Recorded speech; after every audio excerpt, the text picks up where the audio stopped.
Bonjour et bienvenue dans une nouvelle vidéo. Ici, c'est le docteur Idriss Afak de la chaîne AfroForex. Sur cette chaîne, nous parlons bien sûr de trading, économie, finance et business. Pour le compte de cette vidéo, on va tout simplement faire une revue de marché résumée, donc de manière totalement simplifiée, dans la mesure où le dimanche qui vient de se passer, on n'a pas pu faire de live. Donc, il faut qu'on fasse quand même un petit résumé pour donner quand même la quintessence de ce qui pourrait se passer au cours de la semaine qui démarre. Donc, restez scotchés et surtout partagez massivement la vidéo et surtout merci déjà à toutes ces personnes-là qui partagent. C'est grâce à votre soutien que nous parvenons bien sûr à atteindre des niveaux supérieurs. C'est grâce à votre soutien que nous avons toujours de la force pour pouvoir continuer le travail qui est de pouvoir éduquer sur les marchés financiers, donner le maximum de nous pour que chacun puisse s'en sortir sur les marchés financiers.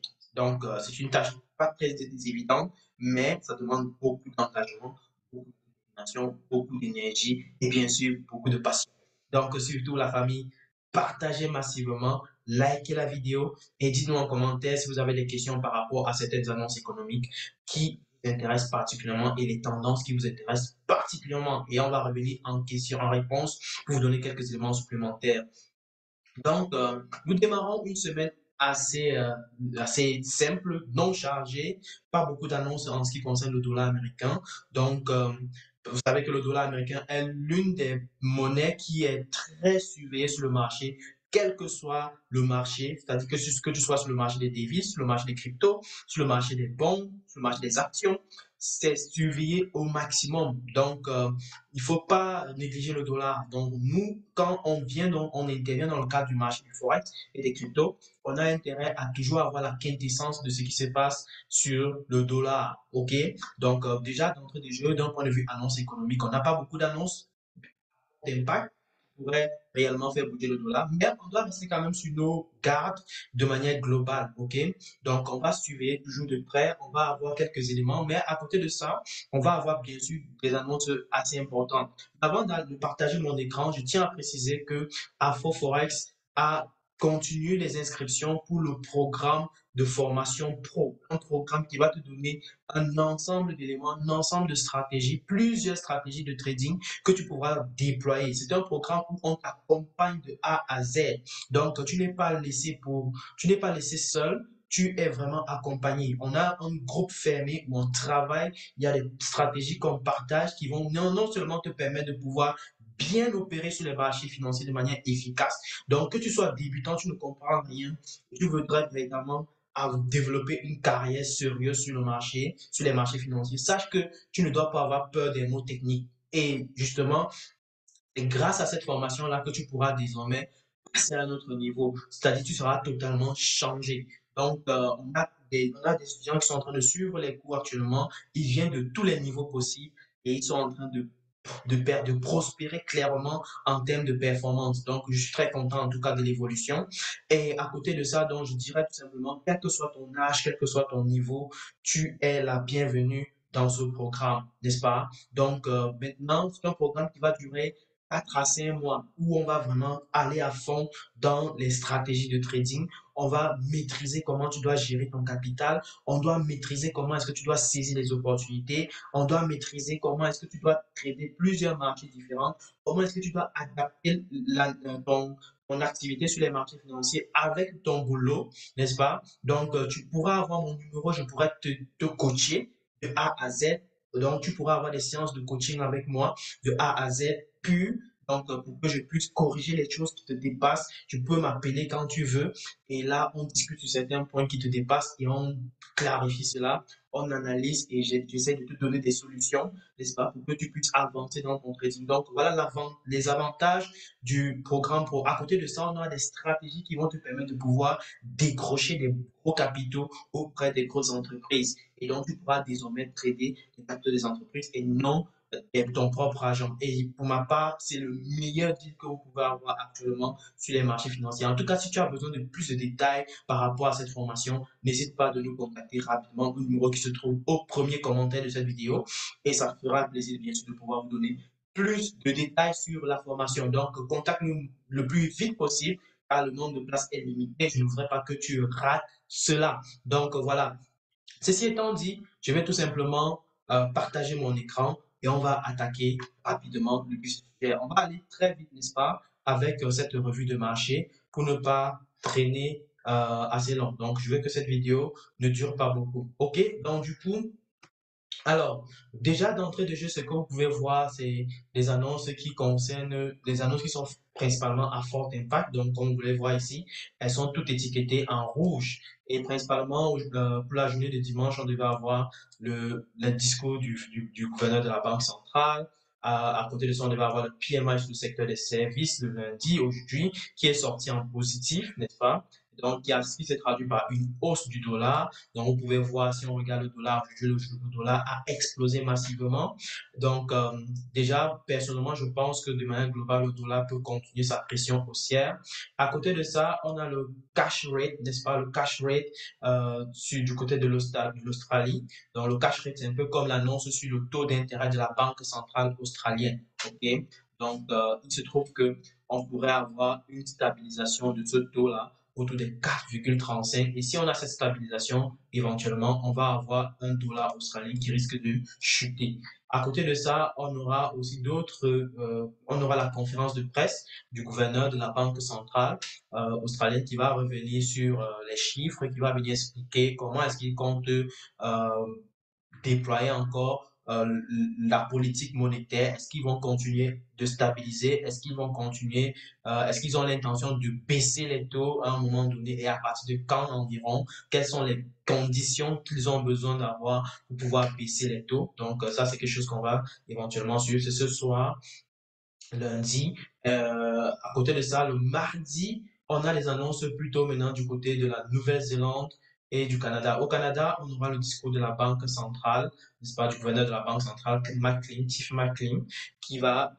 donner plus d'éléments sur la politique monétaire. Vous savez très bien que la Banque centrale du Canada a également stabilisé ses taux autour de 5%. Donc, du coup, on peut dire que à ce niveau, ils vont revenir certainement en termes de communication sur le timing qu'il leur faut, ou alors les conditions qu'il leur faut, un peu comme les autres banques centrales, un peu comme la Fed, pour pouvoir donner un peu les conditions qui sont utiles pour pouvoir, bien sûr, se permettre de commencer à baisser les taux. Parce que une chose est sûre, c'est que cette année-ci, on va avoir des débuts de baisse de taux. Donc, il faut s'y attendre, OK? Donc, voilà pourquoi sur le marché, il y a beaucoup d'anticipations qui sont en train d'être faites. Malgré le fait que le dollar est en train de foncer à la hausse actuellement, il faut faire très attention, d'accord? Donc, du coup, du côté de la Nouvelle-Zélande, on aura également les annonces sur le taux de chômage, unemployment rate. Donc, il se trouve qu'on pourrait avoir un taux de chômage qui peut passer de 3,9 à 4,3. Une augmentation du taux de chômage, ça se traduit parfois par une baisse du dollar néo-zélandais. OK? Une baisse du dollar néo-zélandais. Donc, baisse du dollar néo-zélandais, ça traduit également baisse du dollar australien. Et donc, du coup, lundi, mardi, on s'attend à une potentielle baisse du dollar australien et du dollar néo-zélandais. Ça, il faut déjà garder ça en tête, OK?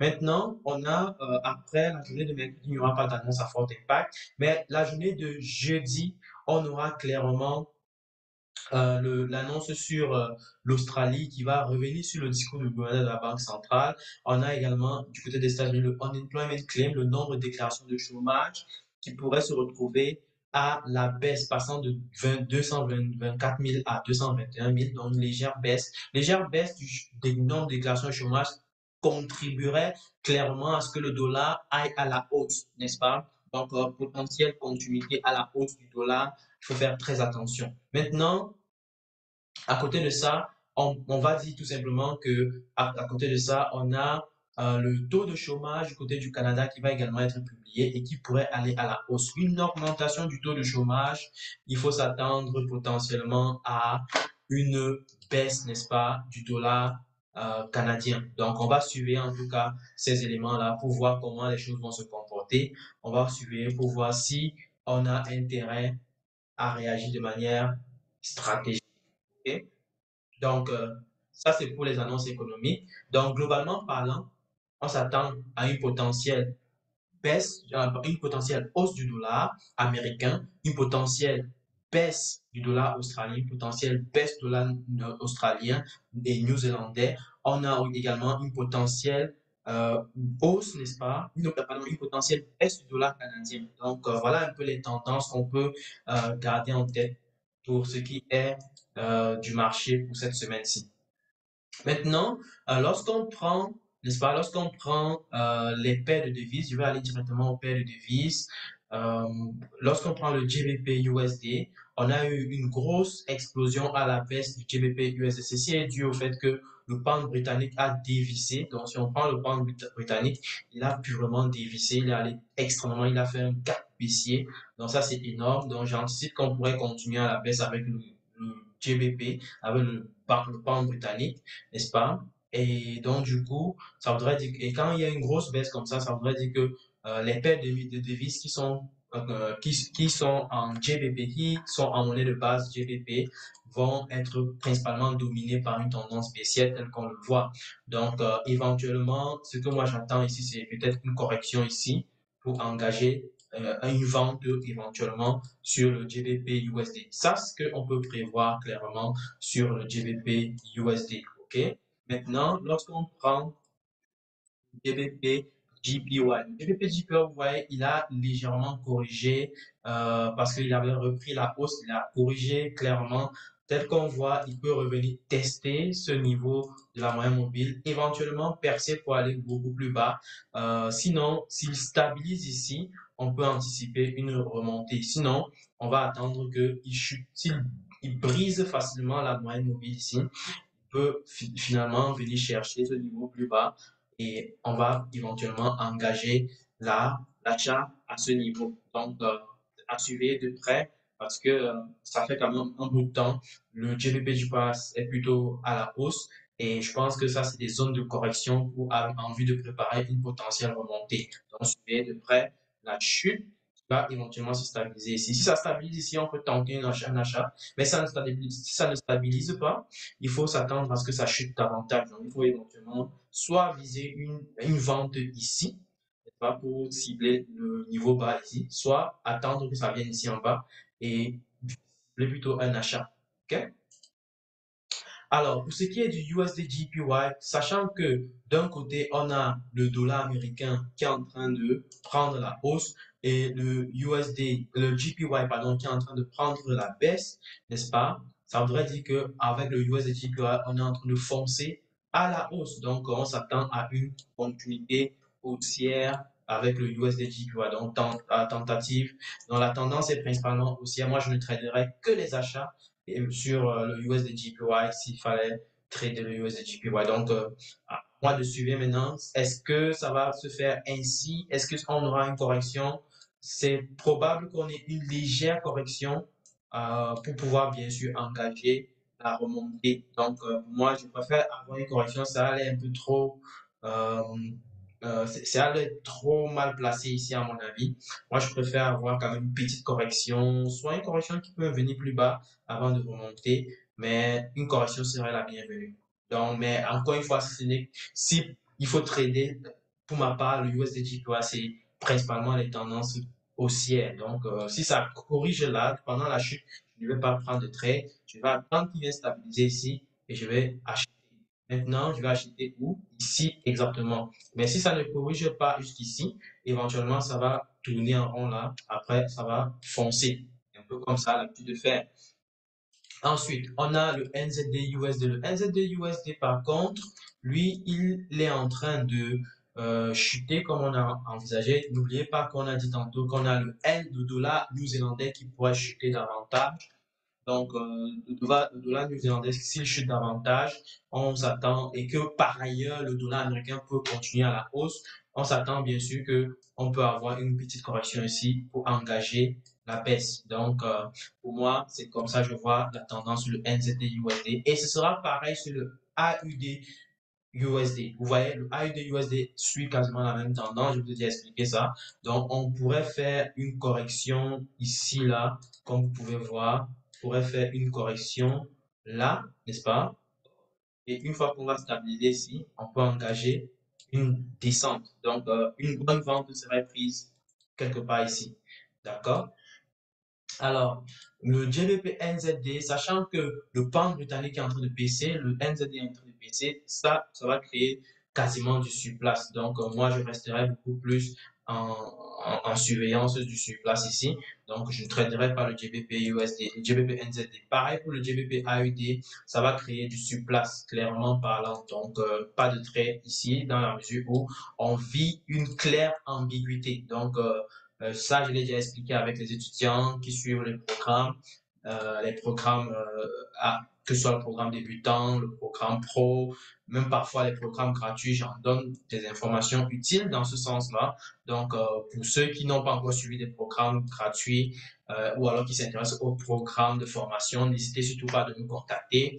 Il y a des programmes en vue. Le programme de formation pro démarre en mars et c'est un programme qui va durer 4 mois, un programme intense où vous allez vraiment avoir toute la quintessence, programme très complet où vous aurez vraiment à apprendre à trader et les paires de devises et les cryptos et les indices. Donc, vous aurez vraiment à maîtriser ces marchés-là, bien sûr, à développer votre spécialité, à développer sur quoi vous allez devoir travailler au fur et à mesure pour pouvoir, bien sûr, non seulement matcher votre travail et votre temps, ça c'est très important, mais aussi aller chercher des gros capitaux sur le marché et pouvoir trader de manière efficace. OK? Donc, voilà. On a bien entendu le USDCHF. USDCHF, tantôt, on a le dollar américain qui est en train de foncer à la hausse. Donc, je ne partirai pas sur une tendance baissière avec le USDCHF, ce serait vraiment dangereux. Donc, du coup, je resterai sur une tendance haussière, personnellement. De préférence, j'aimerais qu'on ait une correction ici, n'est-ce pas, pour pouvoir, bien sûr, attaquer le marché quelque part ici, afin d'anticiper la hausse qui peut se manifester là. Donc, voilà comment je vois les choses. Ça, c'est pour le USDCHF. Maintenant, pour le GBP-CHF, on peut voir que avec l'influence du pound britannique, on est en train de pousser vers le bas, n'est-ce pas? Donc, je m'attends à ce que on peut foncer davantage vers le bas avec le GBP-CHF. OK? Donc, du coup, très belle opportunité, mais qui peut prendre au moins 1 à 2 semaines. Donc, attention, c'est une bonne opportunité, mais il faudra potentiellement patienter 1 à 2 semaines. D'accord? Donc, ça, c'est pour le GBP-CHF. Maintenant, si on prend quelques indices, les indices ont nettement explosé pendant la semaine dernière. Ça, vous l'avez certainement remarqué. On a bien explosé avec les indices. On a vraiment foncé à la hausse. Et justement, au cours de cette journée, si on a fait une petite correction, mais je pense que pour la semaine, qu'est-ce qu'on pourrait avoir? On pourrait avoir des tentatives de poursuite de la hausse. Donc, vous voyez, le prix qui peut venir frapper ici au all-time high. Donc, le J 30, par exemple, le DAX 30 a atteint les 17 000 quasiment. Donc, on pourrait venir chercher ça et recorriger éventuellement pour pouvoir se repositionner ici. Et si on revient ici en bas, je pense qu'il faut attaquer l'achat et ça remonte là, on vend. Si ça redescend, on attend que ça revienne ici, on achète et puis on remonte. Donc, ça, c'est comme ça, je vois principalement les indices. Mais pour les indices, je reste principalement très, très haussier. Par exemple, pour la journée d'aujourd'hui, on a eu une très belle opportunité. En tout cas, pour ceux qui ont pu la voir, il y a eu une très belle, très, très belle opportunité. Par exemple, vous voyez, avec le Nasdaq, on a eu une superbe opportunité. Pour ceux qui ont pu la saisir, en tout cas, il y a un cas d'école, selon la stratégie que j'enseigne avec les étudiants.